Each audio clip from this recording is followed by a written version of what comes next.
welcome to this special here on India Today, the Startup India debate. This week, Prime Minister Narendra Modi has ignited the Startup India concept of the Government of India, promising 1 billion dreams to be unleashed, 1 billion entrepreneurial dreams. But is this mere hype or is this reality? Can the Startup India plan of the Government of India really work? What will it take to get young India to truly start up? That's what we're going to debate today on this special show. We're joined by very special guests. Joining me, Amitabh Kant. He is Secretary Industrial Policy and Promotion and really the driving force behind Startup India. Please give him a very big hand. Also joining me is Mohan Pai, Chairman of the Board of Manipal Global and someone who is an angel investor now to various startups. He joins me from Bangalore. Give him a big hand. Joining me from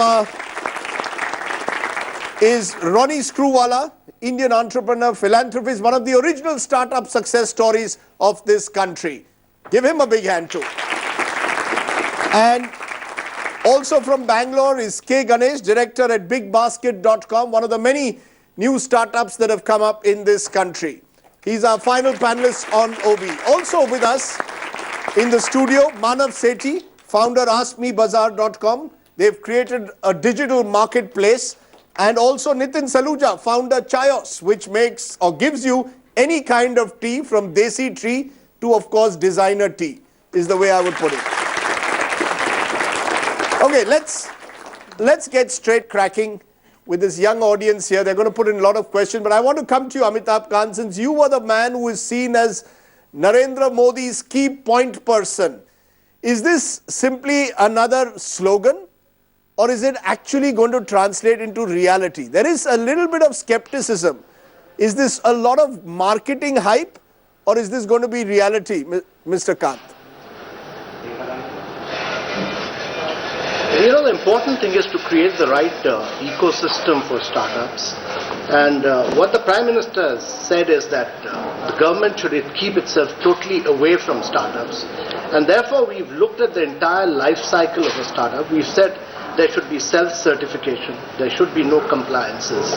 So across labor laws, across a vast range of provisions of environmental acts, we've said there will be self-regulation. There will be no proper inspector Raj at all.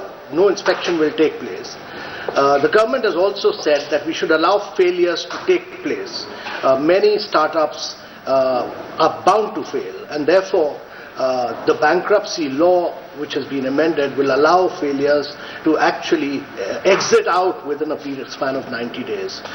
But more important than that, we've looked at a whole range of issues across patents, across supporting a vast number of venture funds to grow and expand through the fund of funds, where the Prime Minister has allocated 10,000 crores, 2,500 crore to flow in every year for the next 4 years. We've looked at some benefits to flow initially for the 3 years on no tax for profits being generated by new startups. But we've said that this can happen in the next 5 years for the first 3 years. We've also looked at restructuring the entire incubation system and said that there should be a number of research parks across IITs and IIMs. We've looked at the school education system and said how it can radically change through 500 tinkering labs to be established. So the entire ecosystem, but the key point in all this is that make things extremely easy, make things extremely simple, keep government out of it, allow young people to get into the business of startups and grow and blossom. And if they fail, they should be allowed to exit within a very short time frame. That's the entire objective of the government. Wherever startups have flourished, it's been because venture funds and angel investors have acted, they've been the key facilitators, they've been the key catalysts, they've held hands, they have mentored. And the entire objective is that we should build up an ecosystem where venture capitalists, where angel investors must grow and flourish to support a vast number of startups in India. I must ask you, I must ask you the one point, and then I'll get the remaining panelists to give their views on it. You're saying keep government out of startups. The fear is when you set up a 10,000 crore fund, which is a government fund, when you put in various criteria for these startups to be brought in, do you really need all that? Isn't that again government in some way intervening in the entire startup culture? Why not just keep government out of the entire startup ecosystem? Just play the role of facilitators. Don't get yourself involved at all. One of the worries is that you have not really given a blueprint for actually taking government out of business. Rajdeep, you must try and understand this in the right direction. The objective is that the government shouldn't get into startups, but today most of the startups are in the digital world. You need to spread them into manufacturing, agriculture, social innovation, take them to tier 2, tier 3 cities. And what is really required is that you should allow from 100 venture funds to about 10,000 venture funds, over 1 lakh of venture funds, venture capitalists, angel investors to grow and prosper. And we've looked at examples across the world, and Israel, for example, created a fund of funds which actually supported it, partly financed the venture funds in the initial periods and then got out of it. So our objective is that allow the venture funds to grow and expand, and the fund of funds which is envisaged is actually not managed by the government. If you look at the India Aspiration Fund today, which is run by SIDBI, it is not managed really by SIDBI, it is managed by people like Mr. Mohan who are on the board of it. So keep government out of it, let these people run and manage it professionally, and allow many more venture capitalists and venture funds to grow and expand, and they will assist the venture funds in this manner. Let me ask then my co-panelists whether they are convinced with what you have said. Ronnie Screwvala, are you convinced with what you've just heard, Amitabh Kant, or do you fear that this is again government in some way telling young startup businesses, we will tell you how to function? Two things. One, I think we need millions and millions of entrepreneurs. India cannot have a solution with thousands and thousands of entrepreneurs, and that's where we're at. So the word you used right in the beginning of igniting, kindling and evangelizing, I think that's what is really needed in the country today if you want millions of entrepreneurs. And I think therefore at least the government has put it center stage. So to that I think phenomenal. I'm not sure there is much more that they can do, but even do that. But I think if they continue to evangelize, because the cultural and socio-economic system in this country is not prone to getting people to become entrepreneurs. Most people feel I need to play safe, families feel they need to get a good job, and therefore entrepreneurship is always looked at as an option where if you don't get a good job then you can become an entrepreneur. And if you can have that DNA and facelift change, I think that will be great. Specifically to your question on the 10,000 crore fund, my personal view is it's always tricky when the government gets involved and has that, because it has its problems of governance, scrutiny and post-audit. However, as Mr. Kant has absolutely rightly put it, unfortunately today the ecosystem is one which will only support digital, high profile and newcomers and new community plays, and therefore there is a lot in the impact sector, in education, in health, in waste management, in agriculture and many else that will not get funding. So if this can be a trigger and it's managed by external people, there may be some problems because, most of them may have failures, because the ratio of failures to successes will always be there, and that will have its scrutiny over 5 years, and there will be skepticism around that. But I think it's a good and a positive move in spite of those challenges, because new sectors will be open, and when they get open with that seed fund of 10,000 crores, the next 100,000 crores will come in. Let me bring in Mohan Pai. Mohan Pai, one of the points that Ronnie Screwvala now makes is that this fund itself will benefit only certain types of businesses. The more tech-friendly businesses are the ones likely to be benefited. In a country as vast as ours, what happens to those outside the big cities? I know that Amitabh Kant speaks of tier 2, tier 3 cities, but the fear is that young businessmen there or young entrepreneurs there will never get the same benefits as those in the big cities. Rajdeep, let me make some points first. First is, there is an incredible startup ecosystem already in existence today. 19,000 startups, $75 billion of value created as per the last valuation, and then there is 350,000 people are employed. Two, we believe India will have 100,000 startups by 2025 $500 billion of value, 3.5 million people will be employed, and they'll all be solving India's problem. So government is coming in when a system is already there and is existed and is growing up. So government is a force multiplier. They're not creating the system. They're only helping it grow much, much better. Now, as far as the fund is concerned, the fund is structured in a very unique way because of a problem that we have. There is not enough money at the seed level. 95% of funding for startups is come from overseas capital. In China, 60% is coming from indigenous capital. Indian capital is not coming in, so we need a kickstart. We don't want the digital world to be owned all by foreign money like could happen in many other countries. We don't want to be a digital colony. And to accelerate that, government is giving the money to SIDBI. SIDBI will run the fund. There is an investment committee which are all kinds of industry people. I am there. We make recommendation to invest in funds which invest in startup, which invest in social venture capital, we invest in various sectors, and we are only giving 10-15%, 85% has to be raised by the funds, and we are not determining where they invest, what they do, because that the funds are doing. You're only giving some initial seed capital to them based upon what they present and what they are, and you are a passive investor. There is no government control. There is no way you're going to determine what they're going to, because the funds are going to bring in 85%, 90%, and they're going to invest,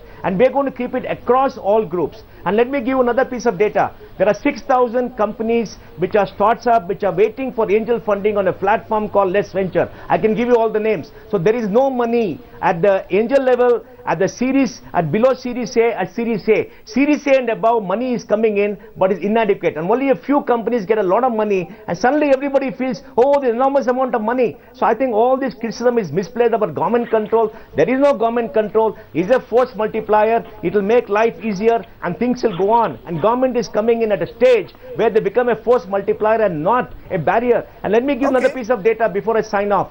6 out of 8 unicorns have re-domiciled outside India. Do you want all these companies to go outside India?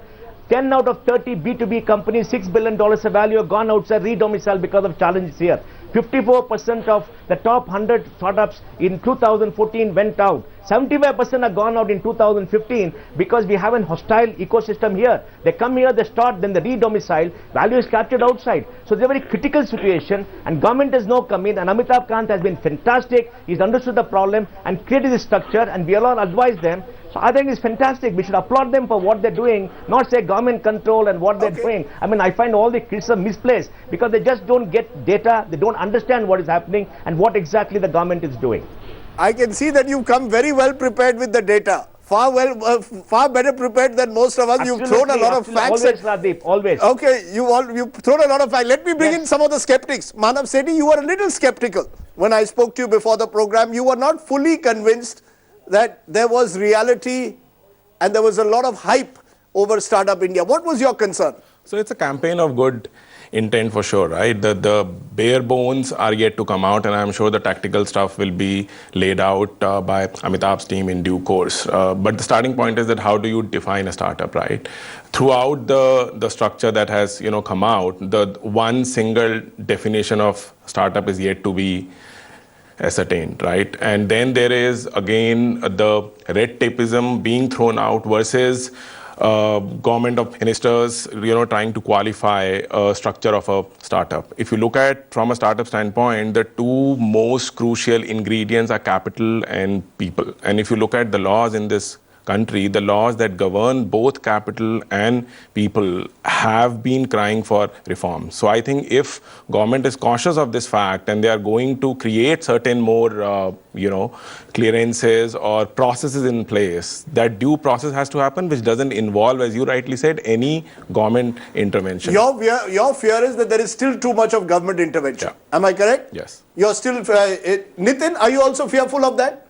That there is still, for a young person who wants to set up his or her own business, there is still, even in this new ecosystem, far too much government intervention, far too many government qualifications. I would totally agree with it, and we've talked a lot about what this money is going to do to the ecosystem and how is it going to impact the ecosystem. I think it is definitely a very positive step in the right. It is totally a step in the right direction. This money will help a lot more entrepreneurs to come out and start their own ventures. But I think what would really delight the whole startup ecosystem is that setting up of a business, running a business should become easier. What I mean by that is, I as a person who's running some quick service restaurants, I have to at least take 8 or 9 different licenses and go to like different agencies to get those licenses, and that's to comply Even to comply with all of them, that's super difficult for us. For a startup, when the founder is the CEO, he's the CFO, he's also taking care of the marketing, it's not really an easy task. So if there is a step in that direction, that will be way more beneficial for founders and startup ecosystem in general. And by creating this positive note, I think it's a step in the right direction, but it should be backed up with simplifying the whole way of running business. Simplifying clearances, simplifying procedures. Yeah. Mr. Ganesh, you're joining me from Bangalore. Are you also skeptical? Or are you positive about it? Narendra Modi has this unique ability to create a feel-good ecosystem. But beyond the feel-good ecosystem, are you positive, bullish about what the government has done? Yeah, I started my first venture 25 years back, before all the ecosystem and VCs were there. And over the last 25 years, I've started 15 companies. At the outset, it was a great intent, objective, great presentation, great ceremony, great documentation. So I must compliment the government and Mr. Amitabh Kant for putting entrepreneurship on the center stage. 25 years back, when I started, people say, I'm going to start my own business. I used to get pity. Okay, right? People used to say, this guy can't get a government job, he can't be employed, therefore he's starting a business. From that situation to today, put entrepreneur on the center stage. It was great to see young entrepreneurs, women entrepreneurs share the stage with the top officials. So I think a great job has been done there. And even the presentation was excellent. But where the challenges I do see, okay, right, are threefold. One, I think there is the qualification of a startup, the fact that we need to go to an interministerial board or a body to get an approved as a startup, pretty much defeats the purpose of coming almost there and then last holding back to make the policy effective. I can't see any of my 15 startups going and applying to the government to get this qualification, that qualification. Entrepreneurs just don't have the time. So I do see there are areas where the intent has been translated very well up to 90-95%. The last 5% has been a pullback. I think that is one major thing. Second, I don't think, and this is my opinion, I've seen startups, I'm an angel investor in 25 startups, personally started 15 of them. I don't see, we don't need really incentives. What we need from the government is clarity, consistency. Okay, right? I think that has to come through simplifying procedures and ensuring that we don't have to go to government. I'll give you a couple of examples. Okay, right? We talked about shutting down companies should be easier because the infant mortality rate is high. One of the ways the companies, startups shut down is by merging, by acqui-hire, by getting acquired into this. That procedure is still so cumbersome, okay, right? Right from getting, in some cases, court approval for merger, and if there is a foreign investor getting valued IP, getting a fair market value, all of them still exist. So the simplifying procedures to make my life as an entrepreneur simple, still there is lot to be done there. Specifically on the fund, I personally think if you are able to restrict, like Mohan Daspai mentioned, ensure that this fund flows into social impact sectors, flows into tier 2, tier 3 cities, as Mr. Amitabh Kant mentioned was an objective, then I think it will be well used. Otherwise, there are a lot of other sectors where enough capital is available. I don't think there is any dearth of capital is not the issue. It's simplification of procedures, it's ensuring clearances are faster. That's really where the key is. Whether that's going to happen, which means I'd also just like to add yes. one point. Take for example taxes.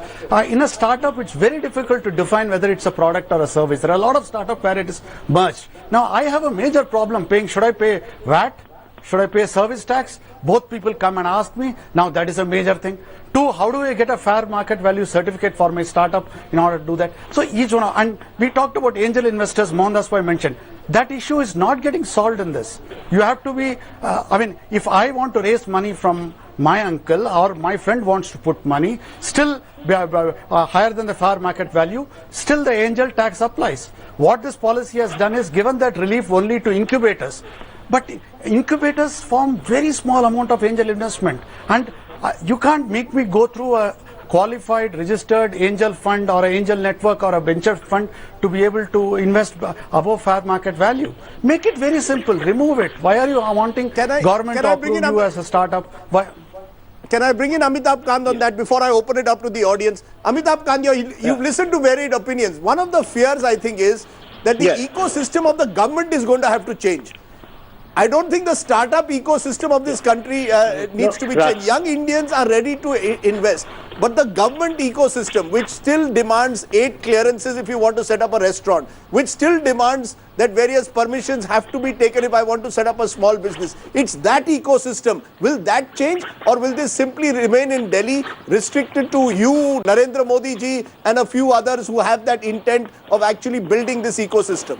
Rajdeep, many of your speakers here have made very valid and relevant points, but quite a few have spoken from their past experiences, and I accept that criticism. But what has the government done now? Look at the action plan now.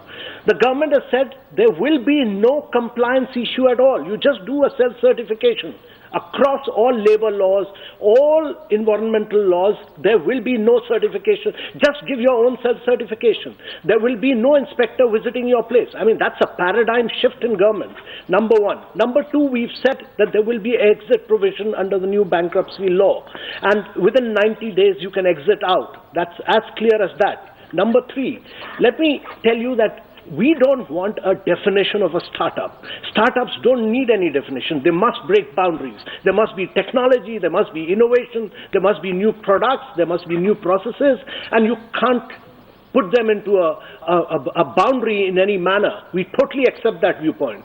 However, when you go for a tax purpose, for a tax benefit, only those who want a tax benefit, we don't want them to keep running around tax people to get that tax benefit, which has been envisaged now for startups. And for them only, the Department of Science and Technology and Biotechnology will sit together and just we've laid down a very loose, simple mechanism of new technology, new innovation, new product, new processes. It's a very, very simple way. And they'll put together only for those who want a tax benefit. You don't want a tax benefit, go ahead and will it translate into practice? I think the fear, the skepticism comes from the past where the good intent is not matched by practice on the ground. That's the fear, I think.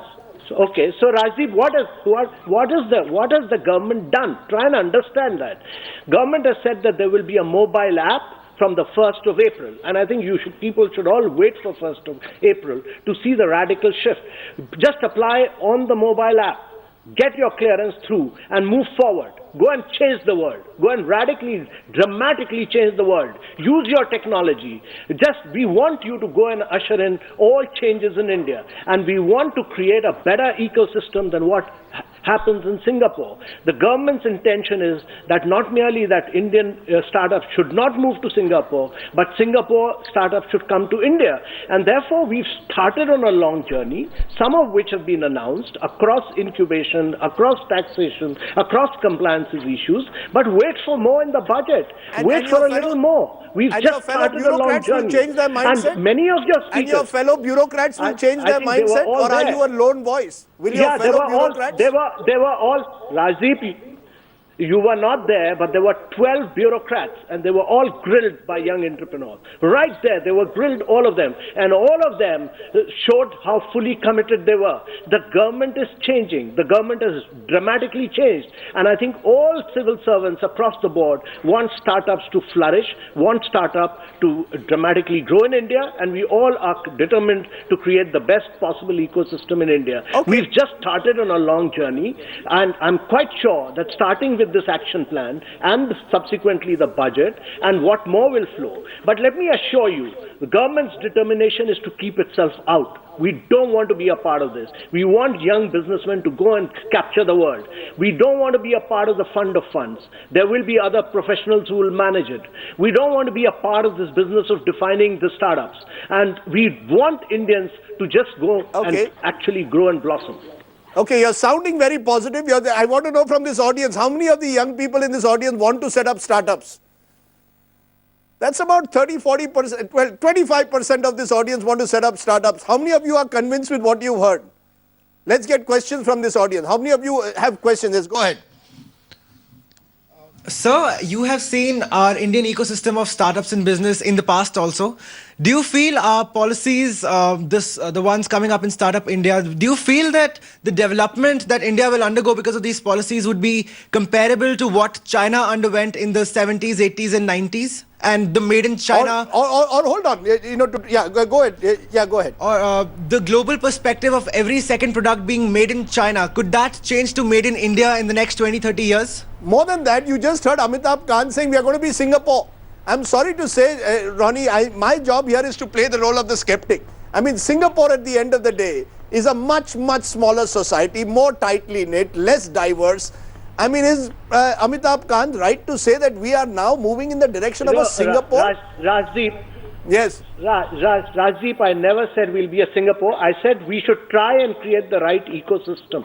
Okay. Yeah, young man here is saying made in China, someone is saying Singapore, but respond, Ronnie, to what you're hearing. I'm sorry to sound skeptical. So there are two aspects today. of that. Yes. That's fine. That's your job, and I think that's perfectly fine because you're talking about what the mood of the nation would be, and they need to get clarified. So on your question, I think what Amitabh was trying to say was from a regulatory perspective, Singapore, not necessarily from a manufacturing or an entrepreneurial base. There's only 3.9 million people there. So I think more or less to answer your question I think there needs to be an incredible amount of optimism. The question today you have to look at it is the cup that is half full. I think we in India look at the cup half empty all the time and then keep grumbling. Number one, are you ready to become an entrepreneur? Journalists always look at the cup as half empty. My job is half empty. People look at it as half full. Journalists look at cups half empty. So for the young man, all I'm trying to tell you is, if you're sitting on the fence, you have no business in this 21st century to sit on the fence. Okay? The government is evangelizing. You have to tackle your parents. You have to tackle your funding problems. But most important, you feel and you need to have the conviction in yourself that you have an idea and a conviction in yourself to change the world, or whatever that may be, at whatever scale you want to operate in. Manufacturing, service, whatever the economies be will happen. We can go into made in India, but we can be a much more service economy. It will depend on how you want to bring it. But I think today you have to look at the first steps that have gone forward. Change doesn't happen overnight, and India is a complicated country to bring about change. I can tell you from my past experience, wherever industries and sectors have grown and flourished, they've grown because entrepreneurs have figured out that glass ceilings are to be broken. If you figure out that glass ceilings are to go and then start moving horizontally and not break glass ceilings, you won't prosper. You don't need the government to tell you whether you can break a glass ceiling. So go out there and figure out what you need to do. I think it's a positive step. It's a step-by-step change. People have to start feeling it, and I think that's the only way we can look at it. Okay, let me get a quick question. Yes. Good morning, everyone. My question is to Mr. Amitabh Kant. One of the most important announcements that came out of the Startup India was that there will be no tax charged on the profit for the first 3 years of startups.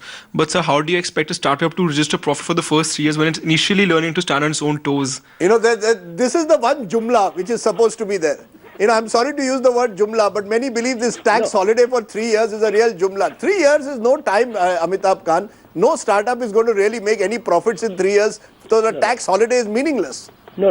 So we've actually, read it properly. We've said that in the first 5 years, out of the 5 years, you can choose any 3 years. You'll get a tax exemption out of the first 5 years. But we've gone back to the revenue department. We have requested them that actually from the time a startup starts making profit, he should be exempted for the next 3 years. I think you'll see a little more. We are working with the revenue department, absolute clarity on that issue. Okay, let me get in a few more questions. This young man actually has won some kind of an award from IIM, or you're in the final list for a startup idea. What is your startup idea, by the way? So ours is on genomics. You have a startup idea on genomics? Yeah, exactly. So our startup has been finalized in the Economic Times Power of Ideas by CIAE in IMA. So along with them, along the 75 people who were in the finals, all of them were asking. So as Mr. K. Ganesh and other entrepreneurs here have said, the definition of startup is still under scrutiny on whether it's not clear actually. And the certification that we have to get we have to be certified by the government as we are a startup or not, based on innovation and other incubator. That's also not clear. And the next thing is on biotechnology, the 3 years tax holiday that you have given.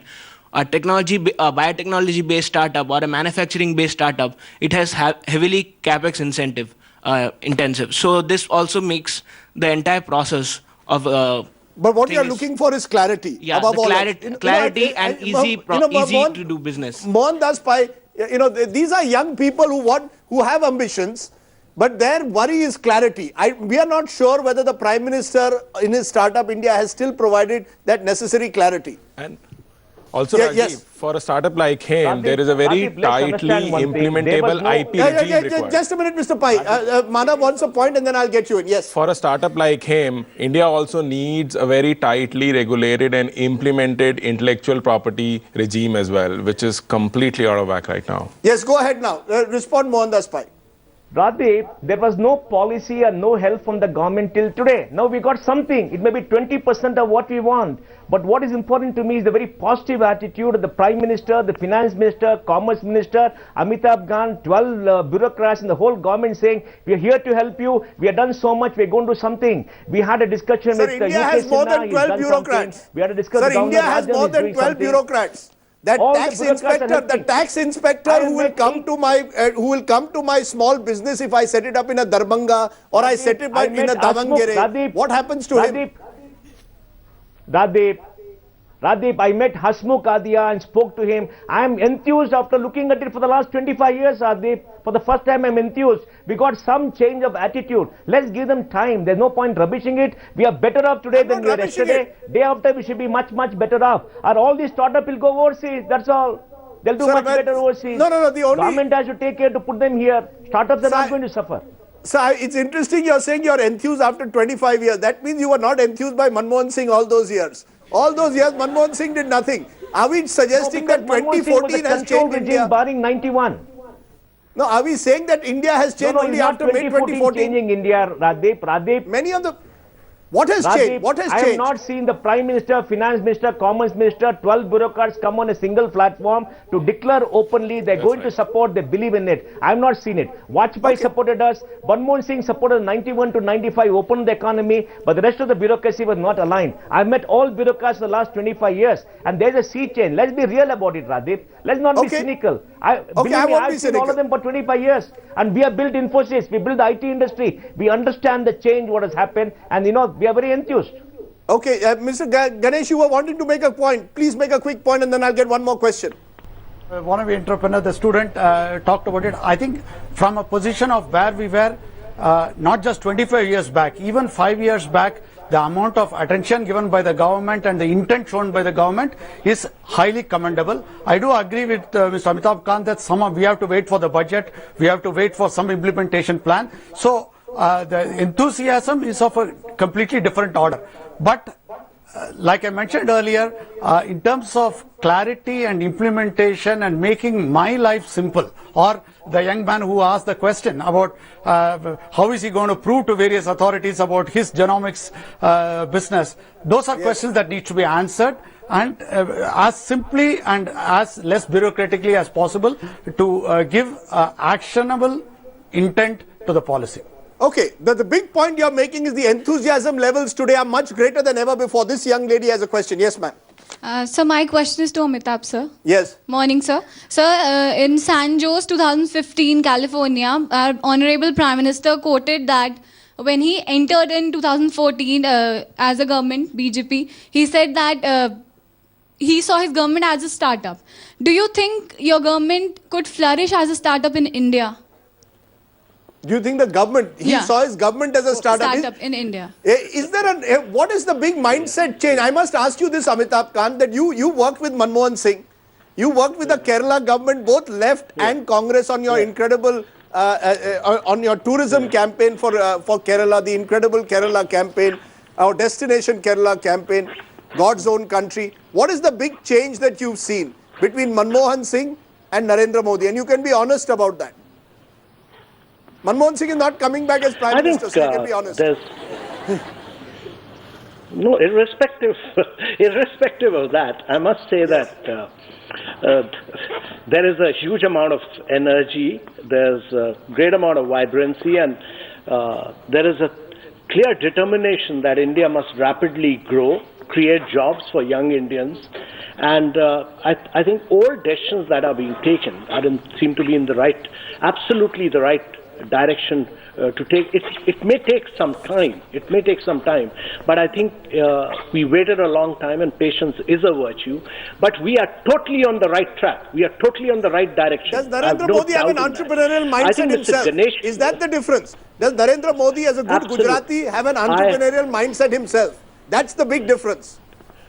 Well, he's constantly pushing his civil servants to break boundaries, think anew, think afresh, and do creative things. And I think Startup India is one more initiative in that direction. And I think you'll see the results.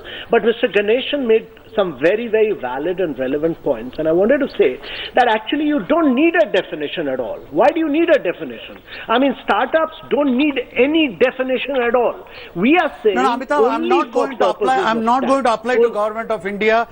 None of this. I'm in Bangalore, Delhi, Dur hai. We are not going to apply there to qualify for tax holiday. Just go ahead. Either give it or don't give it. Okay, right? No, we don't want anyone to apply to government and get caught in the rigmarole of the government at all. Just go ahead and blossom. We'll try and do away with all clearances. We'll try and give you an easier exit. We'll try and put everything right which pushes people to Singapore. That's our objective. But we feel that in certain areas, some new entrepreneurs will benefit if some tax benefit is given, and for that the tax department said that there is a need to ring fence it so that tax inspectors on the ground do not play havoc on a later date. So we've tried to ring fence it. Yeah, but I'm sorry, this is almost like giving it 90% in my hand and then last minute withdrawing it away. Okay, no, right. So please, Mr. Ganeshan, please tell us. We will go by your advice and guidance. Please send me a mail on what we can do on that. We will take your advice on this direction. We'll be very happy to take your advice on how to. I'll have to go and satisfy the tax department, but please advise us on how to do that. We'll be very happy. We've tried to keep that definition extremely loose, extremely simple. We've tried to bring in people from science and technology and biotechnology into this, but we will get guided by you. We are absolutely open on this. Please send me a mail on this. So the mindset has changed. Government doesn't know best. Private sector knows better than government. When it comes to the startup ecosystem, government doesn't know best. Am I clear? The Ronnie Screwwalas, the Mohandas Pais, the Manav, the Ganeshan, the Nitins know better than government bureaucrats. Are we clear about that? Are we clear about that? Well, I am absolutely clear. Okay, good. Good, that's a good start. I don't know about others, that's a start. But I'm very clear, it's very, very positive. No, but Rajdeep, more than that, what we are saying is we need the government. The government is taking all the right steps, making all the right intent very clear. We need it, but we don't want them interfering. We don't even want incentives. We want them facilitating, staying out of the way and helping us create the millions and millions basically of jobs. You have to send an email. That's what we do. Yeah, you have to send an email. Okay. Amitabh Kant, what is the email ID? If any of these young people want to send an email ID, is there an email ID? Yeah, my email ID is amitabh.kant@nic.in. amitabh.kant@nic.in. Okay, great. We believe that all of you know much more than what the government does, what any of the secretary knows. You people are in the field. Please advise us, please guide us. We'll get guided by your inputs. I think just for that you deserve a big hand. That a bureaucrat is saying that that's great. I just want to say one thing. So that's a great change. change. This is a tectonic change that has happened. It has never happened in my life. I come from a background where if I talk to a policeman, I feel nervous. From that situation to situation where on media, the email ID is being given with an open acceptance that we don't know, but you may know better. Send me a mail. Itself is a phenomenal change. I don't think it would have happened 5 years back. That's why I said that's a big change. We deserve a big applause. Maybe that's the start of a new India. Let's take a break on this point. Final comments from all our panelists. The one mantra that they want to give the young audience here. That's going to be our final segment to the startup debate where we are trying to get young India's questions answered by experts. What will it take to create a true startup ecosystem? Let's get final questions quickly. Yes, young man, quickly. Sir, I'm going to ask a question to Amitabh, sir. Sir, when the reference to Singapore came, there is 0% capital gains tax over there, and there is 70% corporate tax over there. So how can you beat that thing in India? Because a lot of startups would want that benefits into their ecosystem. So how can you beat that thing? Quick response, Amitabh Kant again. Quick response. Well, the government has already announced that it's working towards reduction in the capital tax regime. And that's with no holidays, no exemptions, and the intention is to reduce your capital tax in India. But for the startups, that's the reason we've said that for the initial years, we will try and see that they have a tax holiday so that we can assist them in this area. Okay. The young man there, quick question, yes. Which business can I start with 20,000 to 30,000 rupees? Which business can you start? Can I start with 20,000 to 30,000? Now, why are you asking that question? You want to start a business with 20,000 or 30,000 rupees? Yes. Ronnie, you have an idea of business that he can start with 20,000 or 30,000 rupees?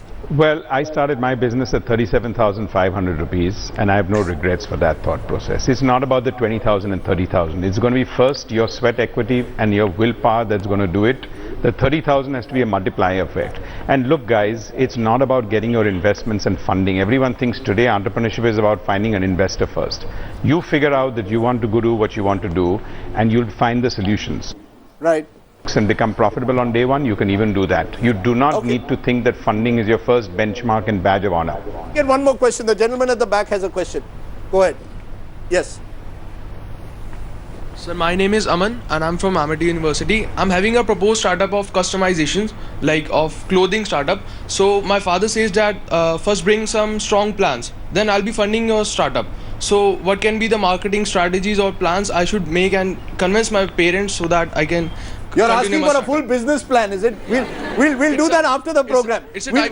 We'll get a business plan for you after the program. Let me though end by asking each of you, as there are lots of young people here, the one big thing that you would give them, we've asked this before also today, the one big idea that you believe will enable them to succeed.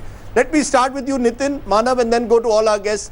The one big idea that you think they should keep in mind when they're going to do a startup. Your idea should take things from 0 to 1, as Peter Thiel says it. It should entirely change the way it is being done today. It should. I think the word there is. It should just disrupt what's happening today. So a step change. Create a disruptionist model. Create a model which will disrupt the existing marketplace is important.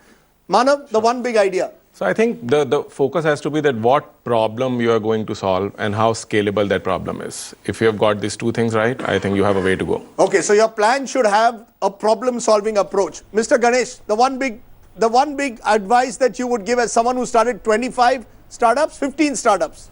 Yeah, so firstly, try and address large, big pain points so that you can build a large business. And even if you fail spectacularly, because it's a very tough journey, high risk journey. If you win, I want you to win exponentially, be successful. So don't go for small problems, big challenges, fail spectacularly even if you fail, and then get up and do next one. I like the word fail spectacularly. Ronnie Screwwala, the one big advice that you would give. Yeah, look, it is about an idea, but it's not about an idea. Above and way above that is your own conviction. So please be clear why you're doing this. We're a nation of 1.3 billion people. We don't expect everyone to be an entrepreneur. So be very clear what you're doing. But once you're in it, stay with it with a conviction. It's a very complicated journey. You're going to fail 100 times. There are going to be many, many ups and downs. And you better be clear when you walk in there that you're going to be very happy doing all of those situations and still survive. So conviction in yourself is paramount. Ideas will come, ideas will go. Conviction has to stay. Mohandas Pai. Raddeep, everybody cannot become an entrepreneur. All the people in the audience cannot become entrepreneurs. Entrepreneurs are special people. They have high passion, incredible energy, demonic energy, and they'll work 24/7. They're possessed by this idea. They should have a differentiated idea and keep at it and have perseverance, and they will succeed. It's not for ordinary people. It's only for extraordinary people. Let's make it clear. Everybody in the audience is not going to become an entrepreneur. Let them go get a job. But 2%, 3% really have it, they will really succeed. Demonic energy, a differentiated idea, that is the secret of success. Okay, Amitabh Kant, what's the one piece of advice that you're going to give these young people here in the audience today and indeed watching the program? Well, pick up a great idea which is going to make an impact on the lives of Indians. Have the passion, have the determination to scale it up with technology. Don't worry about failures. Failures will happen. Every single successful entrepreneur in the world has failed several times before he has succeeded. And you will and you must succeed with a great idea and the determination and the passion behind it.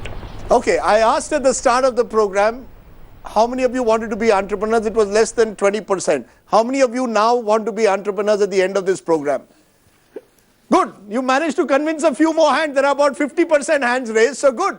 The Startup India idea is working. And the very fact that we are having a debate on this is perhaps credit to the government that at least they've ignited and triggered a debate on entrepreneurship. And that's a positive sign. Amitabh Kant, Mohandas Pai, Mr. Ganesh, Ronnie Screwwala, Nitin and Manav, appreciate your joining us. Give them a very big hand, ladies and gentlemen.